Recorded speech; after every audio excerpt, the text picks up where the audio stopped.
When the Dodgers signed Shohei Ohtani, the memes started rolling right in regarding what many thought would be another inevitable playoff choke.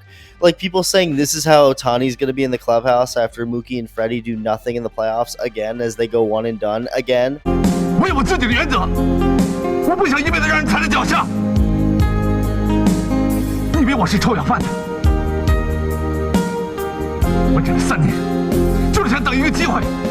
争一口气，不是想证明我了不起，我是要告诉人家我失去的东西，我一定要拿回来。 Now, the Dodgers had become a team people enjoyed watching choke and get dusted in the playoffs, but it was never about the players.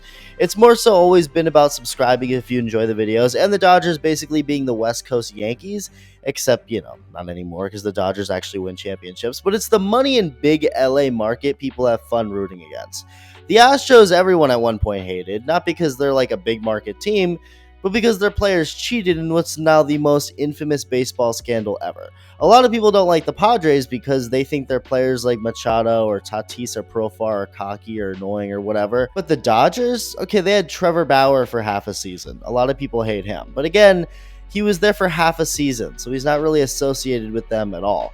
Julio Urias, not a very cool guy. That's just about all I can think of. But again, I've never heard anyone say they hate the Dodgers or that they're rooting against the Dodgers because Julio Urias used to play for them. Shohei, Mookie, Freddie, Teoscar Hernandez, Kike Hernandez, Kershaw. I'm sorry, am I supposed to hate something about any of those guys? Then again, nobody is even saying that. It's just the fact that us sick, twisted humans love seeing successful things go down. And the Dodgers have been a successful, good team for a long time now. But none of those division titles meant a thing heading into 2024.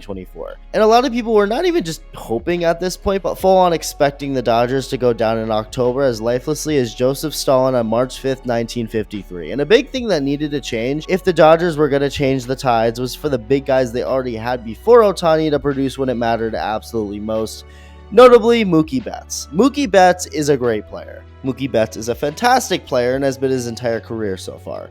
He's been consistently a star who you could very well argue is underpaid by the Dodgers when you compare it to market value and what other players make. And like several of his Dodger teammates, Mookie's a sure Hall of Famer, which is all great, but going into 2024, there was what I would describe as a small cloud looming over Mookie's head regarding his legacy. Others may argue it was a bigger cloud, and we'll get into why I think Mookie being looked at as a choker was overblown, but the facts are he wasn't ever great in the postseason. I wasn't arguing that. Mookie's career OPS heading into 2024 was 900, with a batting average of almost 300, but his career postseason OPS and batting average, 710 and about 250. Now, here's what I think was overblown about Mookie's postseason reputation. 4 of his career postseason years featured a maximum of 4 games his team played. In 2016, the Red Sox got swept by Cleveland, lost in 4 to Houston in 2017. In 2022, the Dodgers lost in 4 to the Padres and got swept in 2023 to Arizona. Now, that's not an excuse for Mookie's poor hitting in, say, 2023. He didn't get a single hit in that series, but again, it was just 3 games. That's a wildly small sample size to look at Mookie as a real problem. When you take a big sample size like the 2020 playoff run, which I don't like looking at that year the same way I view any other year, but he did play 18 postseason games that year and was great. But it also wasn't like Mookie really changed much for the 2020 Dodgers. They were probably going to win it all regardless. And in 2017, that Red Sox series against Houston that they lost in 4, Mookie got at least 1 hit in every game. Did he do anything insane? No. And in 2018, when he won it all in Boston and the MVP too, Mookie wasn't great and didn't really have any iconic moments in the playoffs. He did hit a homer in the final game of the World Series, which was cool, but that was really it. 2021, Mookie had a good postseason in the 12 games the Dodgers played that October. He hit over 300. That's great. But again, did he do really anything that fully stuck out? Which is where we get into what I think was the biggest thing about Mookie and why he stood out by not standing out during the postseason, if that makes sense. Despite having plenty of great moments throughout the regular season as one of the game's best players, Mookie hadn't ever really had a big moment. Like, it never felt like he was the reason the Red Sox or the Dodgers did what they did in a rally. He wasn't the one hitting big homers or setting the tone. Like, he didn't seem to be leaving the biggest impact, even if he did get some hits or find some success along the way. So having that, and then proceeding to hit under 100 combined in the quick 2022 and 2023 Dodger postseasons, it was definitely fair to criticize Mookie and expect more from him, even if it was in a small sample size. Again, the small sample size wasn't me making excuses, but more so me saying, hey, yeah, Mookie has been objectively shitty in the playoffs the last couple of years, But let the Dodgers last at least a few more games, and I think we'll see something different out of him. I think that narrative will change.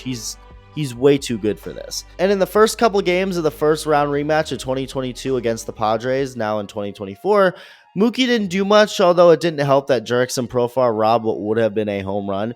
The series was split heading to San Diego, and this is where the switch turned on. Everything changed for the better.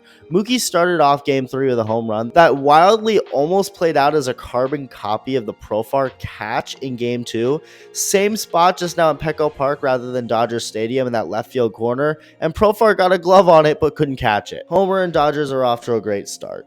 Unfortunately, the Padres would rally big and go up 6-1, and although Teoscar Hernandez had something to say about that, the Padres held on, and it was now looking like deja vu from 2022. Hey, that rhymed. The Padres were up 2-1 in the series with the chance to clinch at home. That is until things changed, for the better, because this wasn't going to be like years past where the Dodgers just promptly die quietly into the distance. Mookie began Game 4 like he did Game 3, setting a tone that wouldn't be messed with, as the Dodgers went on to win the series in 5, and he'd be one of the best hitters the rest of the whole postseason run that ended in a championship.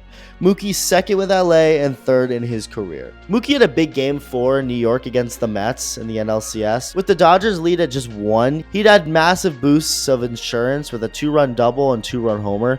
So that's a 5-run lead now. And in a postseason game on the road, it's so vital to keep the fans quiet as much as you can, to put them away as much as you can, and that's exactly what he did. He drove in the winning run in Game 5 before the Dodgers won it all. And yeah, overall, I just think this was a very good example of what Mookie Betts really is. The dude can hit, no matter what time of year it is. He's a future Hall of Famer and 3-time champ for a reason. And according to him, watch out, Derek Jeter. He's on his way. Jeter has 5 rings, Mookie has 3. And as for the haters and doubters, 4 words. Mookie wins, you lose. Let me know your thoughts, and thank you for watching.